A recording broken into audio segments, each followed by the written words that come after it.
तो जब मैंने अपने पेरेंट्स को बताया था कि मैं क्लैट की प्रिपरेशन करने वाला हूँ and I am going to become a lawyer going forward, मेरे पेरेंट्स को काफी सारे डाउट्स थे कि यार ये क्या फील्ड है, इसमें कुछ है भी या नहीं, हमारे घर में तो कोई भी लॉयर नहीं है, तो तू क्या करेगा as you could say lawyer, क्या क्या ऑप्शंस हैं, कितना कमाएगा, क्या पैकेज रहेगा। सबके पेरेंट्स को डाउट्स होते हैं। तो इस प्रॉब्लम को सॉल्व करने के लिए मेरे पापा ने एक सोल्यूशन सुझाया कि शर्मा अंकल को बुलाते हैं। हमारे एक फैमिली फ्रेंड थे, शर्मा अंकल को हर चीज के बारे में काफी पता होता था, तो वो आके हमें से ऐसे डिस्कशंस करते थे। तो जब शर्मा अंकल घर पे आए तो ऐसी बात चली कि भाई ये तो लॉ करना चाह रहा है, बताओ आगे क्या करना चाहिए, करवाएं या ना करवाएं। तो शर्मा अंकल का कहना था कि यार लॉ तो देख मत कर, क्योंकि कोई पॉइंट नहीं है, तो एक काम कर, मेरे साथ कल यहाँ पे कोर्ट चल, अपने जो हमारे शहर का ही कोर्ट था वहां पर चल, वहां पर देख कि लॉयर की कितनी बुरी हालत है, एकदम ऐसे छतरी लेके नीचे बैठे हुए हैं, उनको कोई कमाई नहीं है, पूरे दिन के वहां मक्खी भी नहीं आ रही है। तो ये एक फाइनेंशियली रिवॉर्डिंग करियर नहीं होगा, तुझे शायद किसी ने बता दिया है तो तुझे अच्छा लग रहा है इस पॉइंट ऑफ टाइम पर, आगे जाकर लेकिन तू पछताएगा।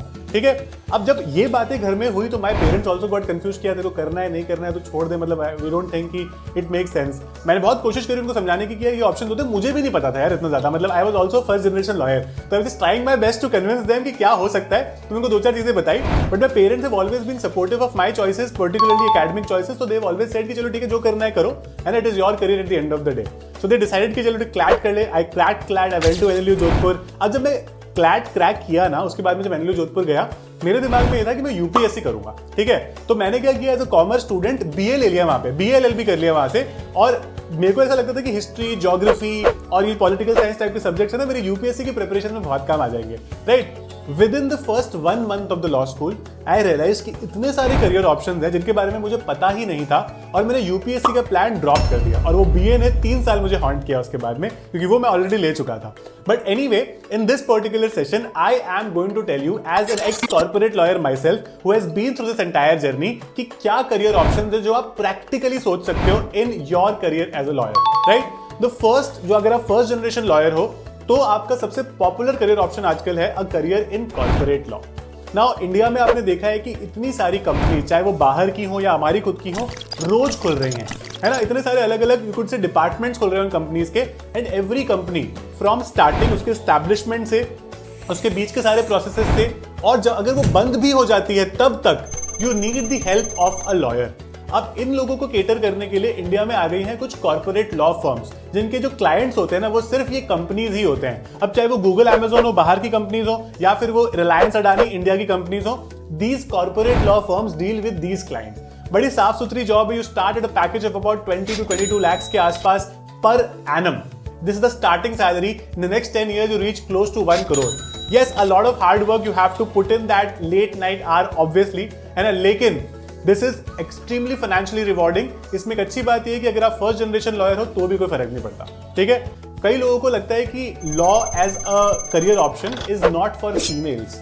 Late me tell you that 60% of placements that they do, the corporate law firms जिसमें बात कर रहा हूं, are females, because females are inherently more sincere than boys. Let's accept that as a fact, right? तो ये बहुत ज्यादा एक करियर ऑप्शन है जो फीमेल्स भी लेती है। सेफ करियर ऑप्शन, आपका ऑफिस सिटिंग जॉब है, अच्छे से आप एसी में बैठे हो, आपको ज्यादा भाग दौड़ नहीं करनी है, which really suits a lot of purpose, right?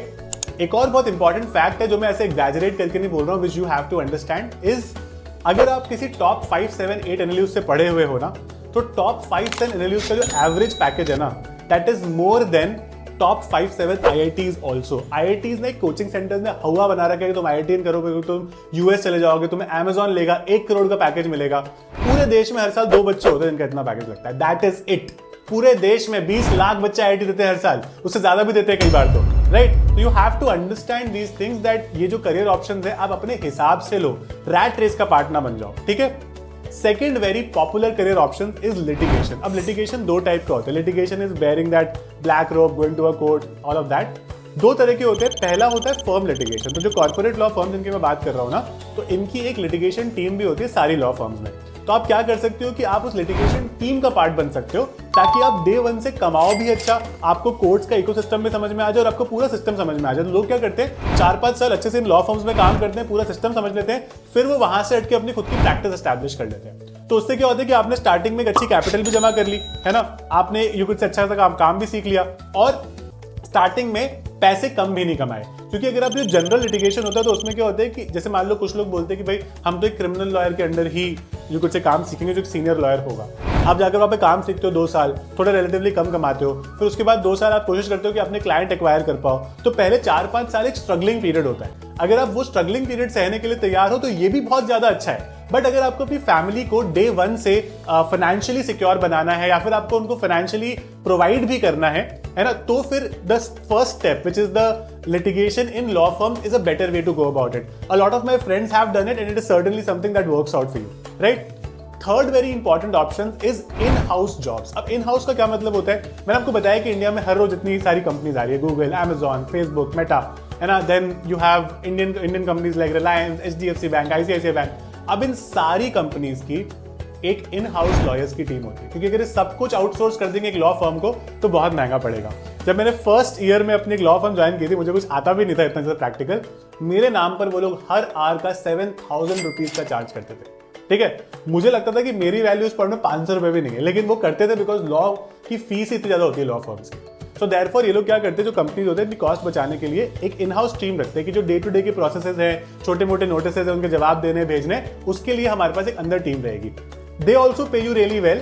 इसमें एक अच्छी बात यह भी होती है कि आपका जो जॉब होता है वो 5 डेज होता है and it's 10 to 6 type of job. You don't have like a very long hours या फिर बहुत स्ट्रेसफुल काम, नथिंग ऑफ दैट सॉर्ट। तो आप एक बहुत ही स्टेबल अच्छी सैलरी के साथ में एक अच्छी जिंदगी भी जी पाते हो and that really helps you do well, right. Fourth option that a lot of people are choosing these days is going to certain exams। तो लॉ के बाद काफी सारे एग्जाम्स होते हैं। एक क्लैट पीजी करके एग्जाम होता है जहां पर आप LLM करना चाहते हो, उसके बाद में एक UGC नेट करके एग्जाम होता है। अगर आप ये दोनों कर लो तो आप किसी भी लॉ स्कूल में या कहीं भी प्रोफेसर, असिस्टेंट प्रोफेसर बन सकते हो। ठीक है, प्रोफेसर तो PhD के बाद बनते हैं, बट असिस्टेंट प्रोफेसर बन सकते हो।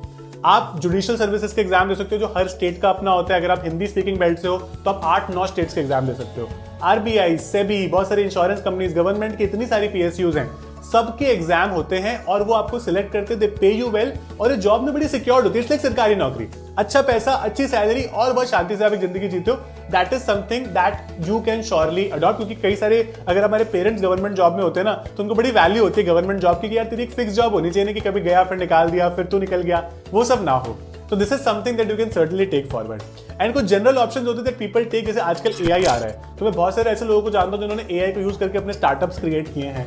बहुत सारे ऐसे लोग हैं जो लीगल रिसर्च पे काम कर रहे हैं। गवर्नमेंट जब कोई भी लॉज लेकर आती है तो गवर्नमेंट के नेता थोड़ी कोई लॉज बना रहे हैं, उनको तो आधे लोगों को तो बिल्कुल पढ़ना लिखना ही नहीं आता, ये लॉयर्स होते हैं पीछे। जब गवर्नमेंट कहीं भी इलेक्शन लड़ रही है ना आजकल, कोई भी पॉलिटिकल पार्टी, वो डेटा के बेसिस पे लड़ती है कि क्या प्रोमिसेस करें, क्या हम लोग लिक्विड पॉलिसीज बनाएं, है ना, किस तरह की लॉज, किस तरह के कानून लोगों को बहुत ज्यादा अपील करेंगे। तो वो सारी जो वो थिंक टैंक्स होते हैं प्रॉपर जो उस पर काम करते हैं, और थिंक टैंक्स में बैठे हुए लॉयर्स होते हैं जो उन पर काम करते हैं। तो ऐसे एक्साइटिंग ऑप्शंस हैं जो आप जब लॉ स्कूल में जाओगे ना तो पहले 2-3 साल में समझोगे कि यार मेरे को तो ये 6 चीजें पता थी, अब तो 6 और ये हो गई हैं, right. So therefore this as a career option is outstanding without any doubt. Go for it, you have it in to particularly take this profession। और इस प्रोफेशन की बेस्ट बात यह है, if nothing works out at the end of the day you are a professional। आप बहुत ही कम investment में एक कमरे में अपने घर से अपनी लॉ प्रैक्टिस स्टार्ट कर सकते हो and you can still earn as much as you could say any other profession, right. एक डॉक्टर को अपना क्लिनिक एस्टैब्लिश करने के लिए करोड़ों रुपए चाहिए, एटलीस्ट लाखों तो चाहिए ही चाहिए।